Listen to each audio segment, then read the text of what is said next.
Glória a Deus. Eu cumprimento a igreja com a paz do Senhor, amém? Eu quero estar te convidando a abrir sua Bíblia lá em João no capítulo 4.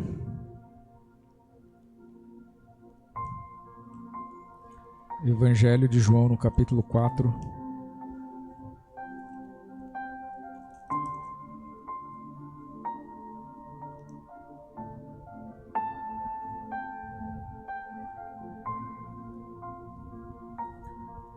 João 4:6 fala assim, ó. E estava ali a fonte de Jacó. Jesus, pois cansado do caminho, assentou-se assim junto da fonte. Era isso quase a hora sexta. Veio uma mulher de Samaria tirar água e disse-lhe Jesus: dá-me de beber, porque os seus discípulos tinham ido à cidade comprar comida. Disse-lhe, pois, a mulher samaritana: como sendo tu judeu me pedes de beber a mim, que sou mulher samaritana? Porque os judeus não se comunicam com os samaritanos. E Jesus respondeu e disse-lhe: se tu conheceras o dom de Deus e quem é o que te diz, dá-me de beber, tu lhe pedirias e ele te daria água viva. Disse-lhe a mulher: Senhor, tu não tens com que tirar, e o poço é fundo. Onde, pois, tem a água viva? És tu maior do que Jacó, o nosso pai, que nos deu o poço, bebendo ele próprio dele, e os seus filhos e o seu gado? Jesus respondeu e disse-lhe: qualquer que beber dessa água tornará a ter sede, mas aquele que beber da água que eu lhe der nunca terá sede, porque a água que eu lhe der se fará nele uma fonte de água viva, a jorrar para a vida eterna. Amanhã? Amém? Essa é uma passagem bem conhecida e eu quero ser rápido aqui em alguns pontos que eu quero abordar com você. E antes da gente já entrar direto no assunto, é importante da gente entender que aquela mulher, ela tinha um secreto, digamos assim, né? Ela tinha um horário secreto onde ela ia naquele poço sabendo que ninguém iria estar ali. E naquele dia, o plano dela foi frustrado, porque não bastava alguém estar ali naquele poço, mas ainda era um homem judeu, tudo para atrapalhar. E quando a gente fala a respeito dessa questão do secreto, me chama muita atenção, porque lá em Mateus 6,6, Jesus ele fala assim: quando orares, entra no seu quarto e fecha a porta sobre ti, e ora ao teu pai em secreto, que o seu pai que está em secreto te vê. E quando a gente fala a respeito do poço de Jacó, esse era o secreto da mulher samaritana.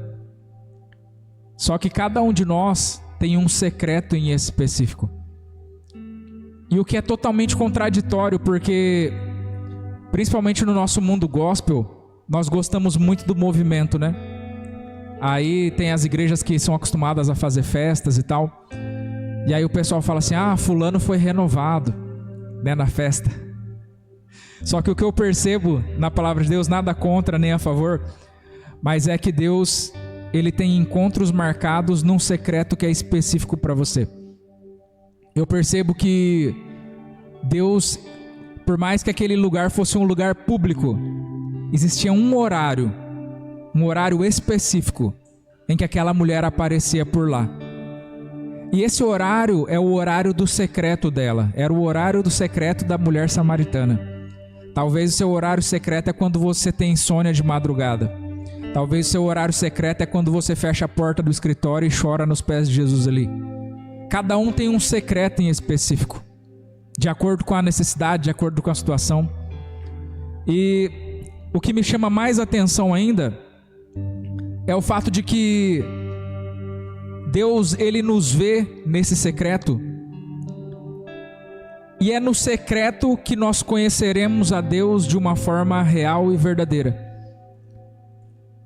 Porque muitas das vezes, conforme eu acabei falando aqui, a gente até se encontra com Deus em público, a gente se encontra no meio da multidão, só que o momento da intimidade é quando você fecha a porta do seu quarto sobre ti, e aí é só você e ele.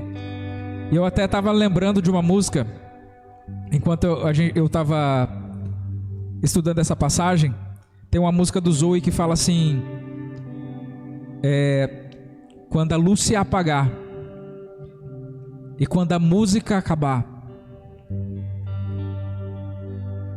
E tem mais um pedaço que eu esqueci. Eu só quero você.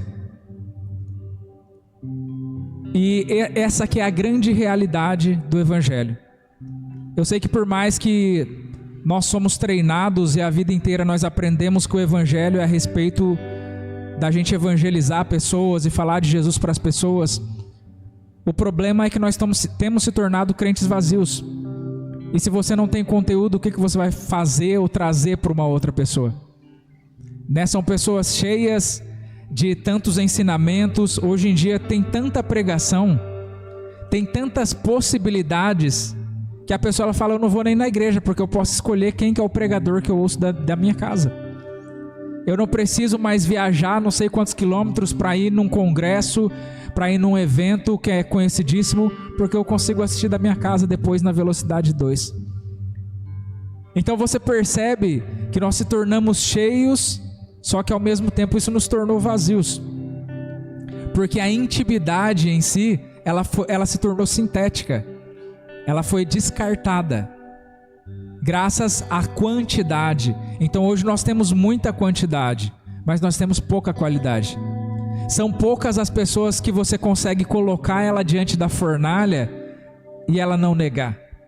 São poucos os crentes que você pode colocar a mão no fogo por ele e falar, não, eu confio só porque ele é crente.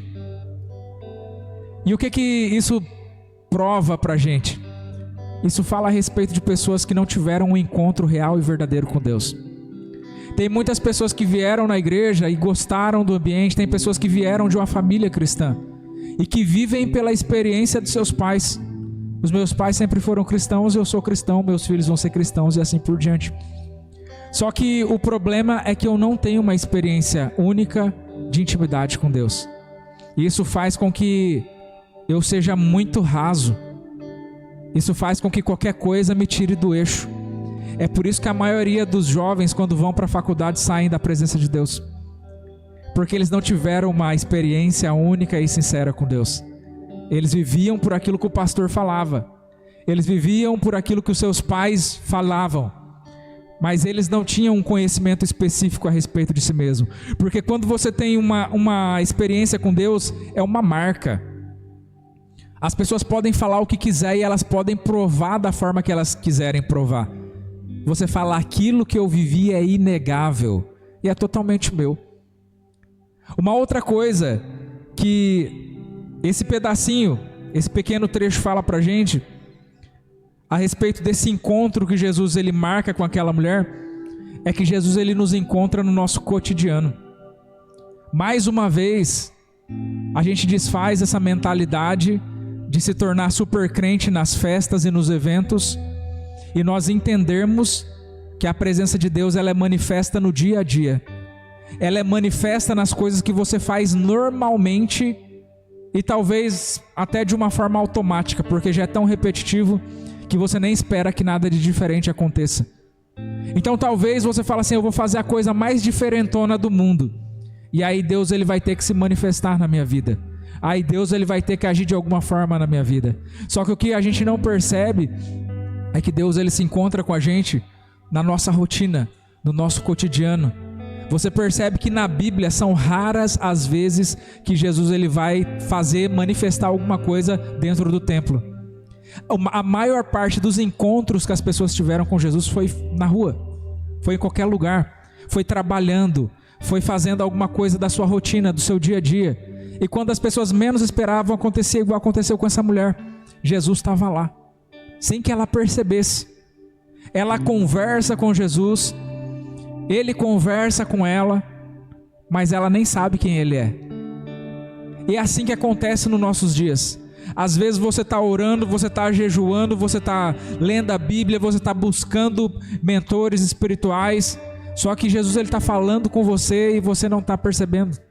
Ele já está falando com você. talvez ele não está falando aquilo que você queria ouvir. E você está tentando forçar a porta para ver se sai aquilo que você quer. E você percebe o tanto que a mente de Deus, ela é mais elevada do que a nossa. Porque às vezes, na minha intenção, aquilo é ok, né? É literalmente aquela mentalidade de Davi, quando ele quer construir o templo. Ele fala, eu vou construir o templo. E é uma ótima ideia, é uma maravilhosa intenção. Só que Deus se vira para ele e fala assim, você não vai porque a sua mão é suja de sangue. Então tem coisas que não vão acontecer do jeito que eu quero que aconteça, só porque eu acho que é certo, só porque eu acho que é ok. E muitas das vezes Deus ele vai aparecer para interceptar os meus caminhos. Porque a única coisa que aquela mulher queria naquele dia era não ser vista. Era sair de casa na encolha e voltar sem que ninguém a percebesse. Só que quando ela menos espera, o plano dela é frustrado pelo próprio Jesus. E muitas das vezes aquilo que você planeja tem que ser frustrado. Muitas das vezes as coisas têm que ir diferente daquilo que você imagina que tem que acontecer. Nós temos uma percepção sobre a vida de que quando as coisas não estão acontecendo do jeito que a gente quer, as coisas estão erradas. Só que o que a gente esquece é que teve um dia que nós declaramos com a nossa própria boca que a partir de então, Jesus ele seria Senhor e o Salvador da nossa vida. Então isso fala, eu sou o seu escravo por amor. Isso fala, eu não sou mais dono dos meus planos. Isso fala, aquilo que o Senhor falar é mais importante do que aquilo que eu quero. E isso muda tudo para nós. Porque quando eu tenho esse entendimento, eu vivo a minha vida com muito mais leveza.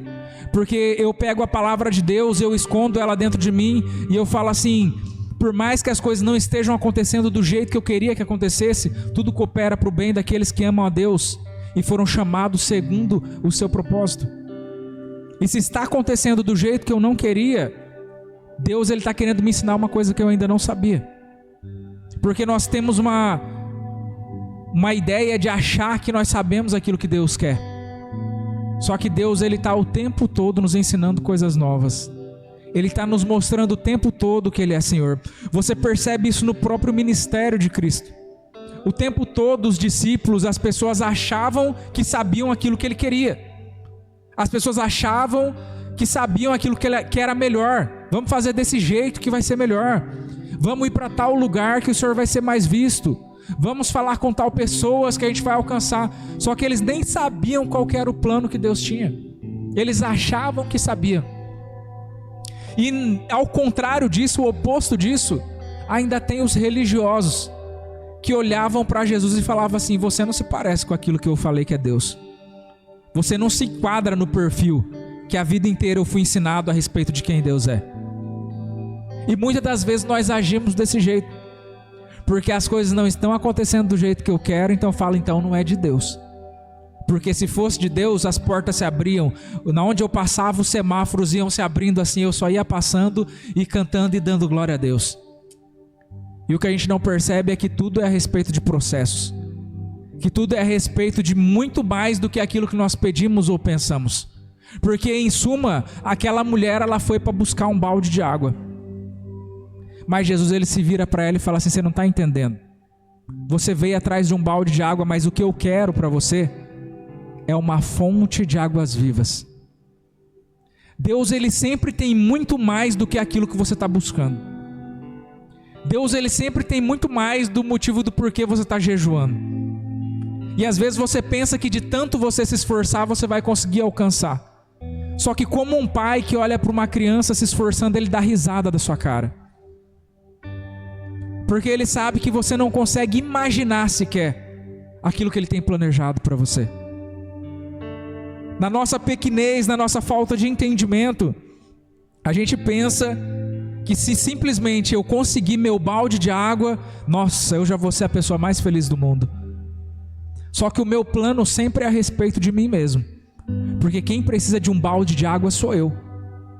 Agora, quando Deus ele fala para mim, eu vou fazer de você uma fonte de águas vivas, aí Ele está falando, eu vou usar você. Você não simplesmente vai ser completo, você não simplesmente vai ser sanado, mas você vai alimentar os sedentos que estavam como você. porque aquela mulher chega querendo um pouco de água. E Jesus entende que tem pessoas que estão também desejosos de água, igual você está. Eu não vou simplesmente suprir a sua demanda e a sua necessidade, mas eu vou te dar uma fonte que você consiga suprir a necessidade das outras pessoas. É muito mais do que aquilo que ela estava pensando. Deus faz muito mais do que aquilo que nós pedimos, infinitamente mais.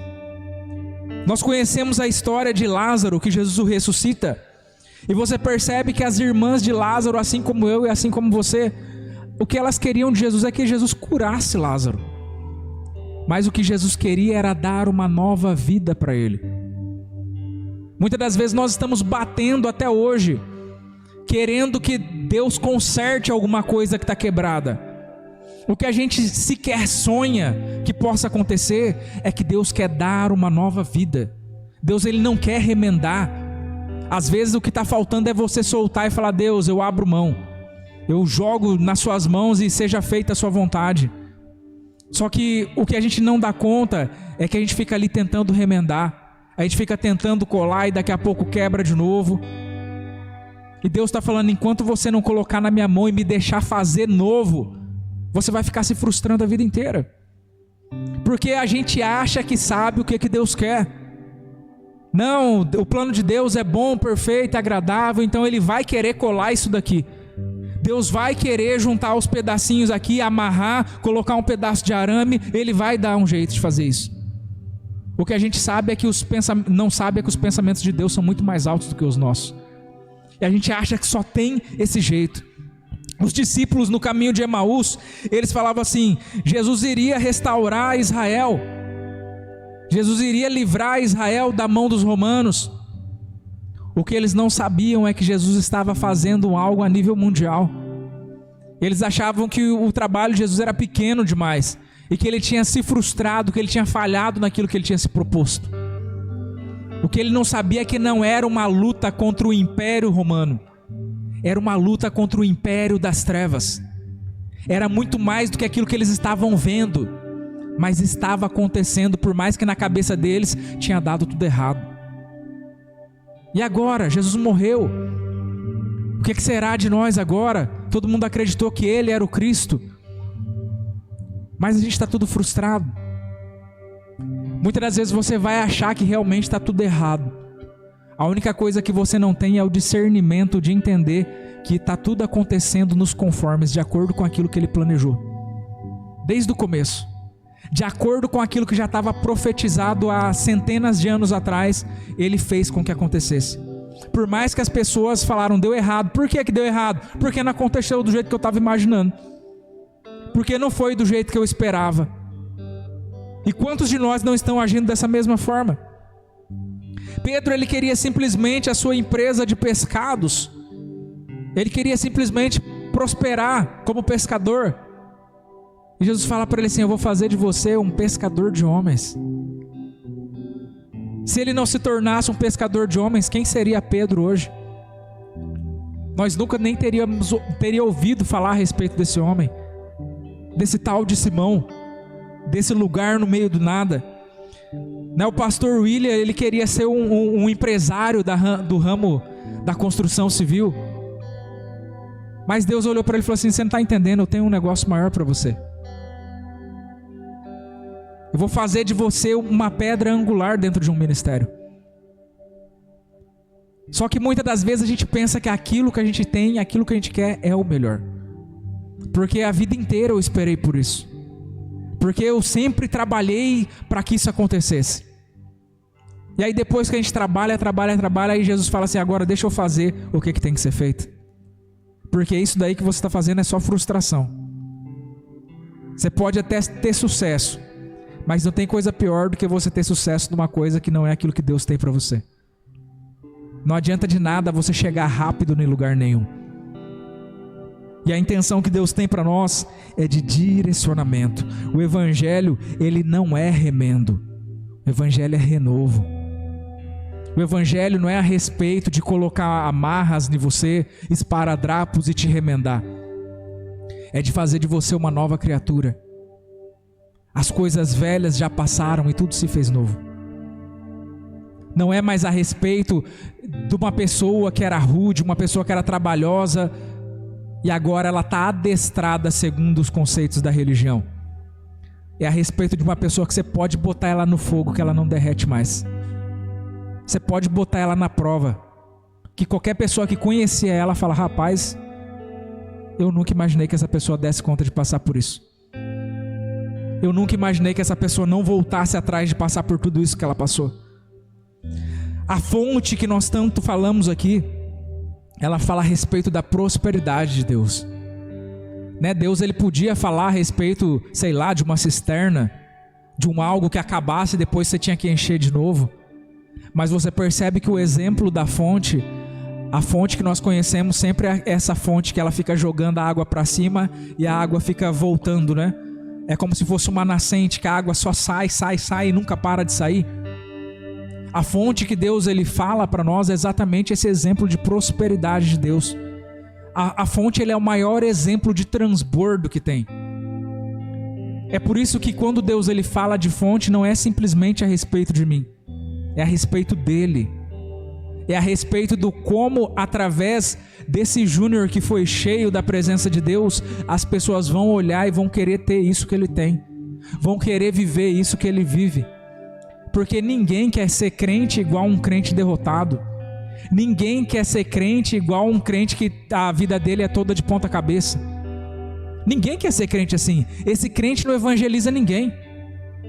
Agora, se você é uma pessoa, que você é uma fonte que transborda sobre a vida dos outros, que por mais que as coisas aconteçam aí fora, isso não consegue modificar quem você é no seu interior. As pessoas falam: eu quero viver desse jeito que você vive. Eu quero ser do jeito que você é. Eu quero ter aquilo que você tem. É assim que as pessoas se convertem. As pessoas viam a vida dos discípulos e elas falavam: não é possível que essas pessoas eles estão dispostos a dar a própria vida deles em prol disso que eles acreditam.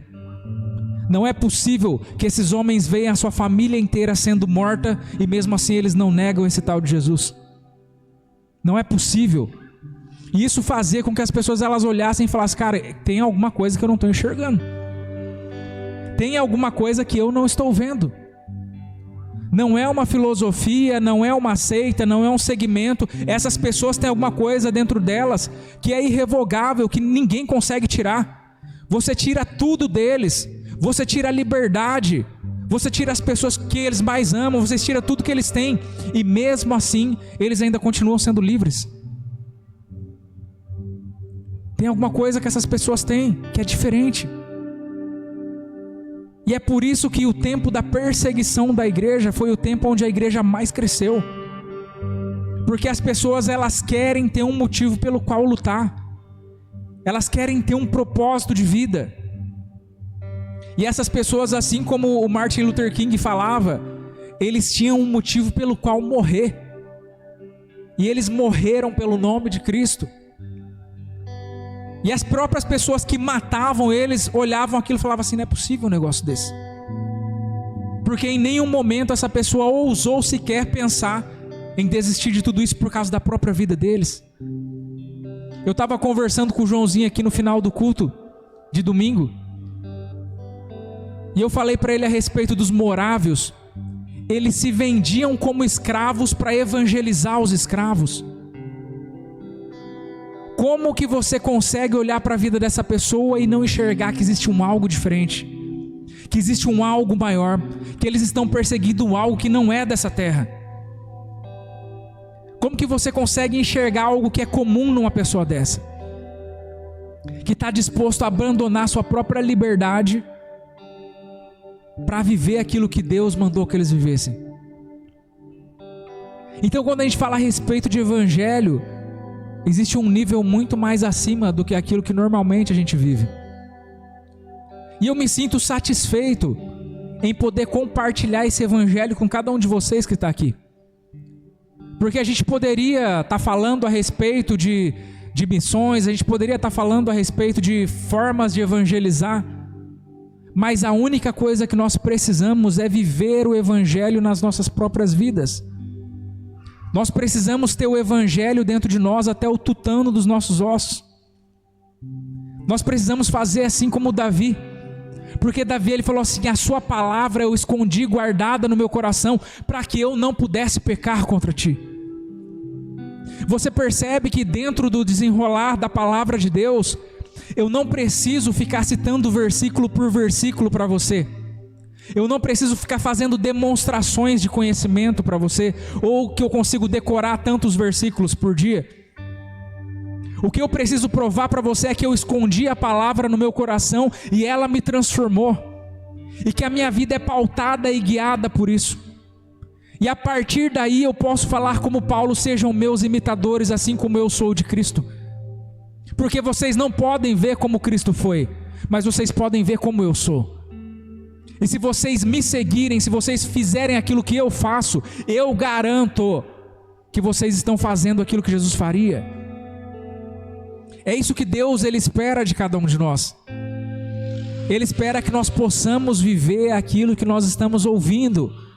Ele espera que nós possamos viver aquilo que nós estamos falando, com os nossos comportamentos, com o nosso cotidiano, com as pessoas que estão à nossa volta o tempo todo.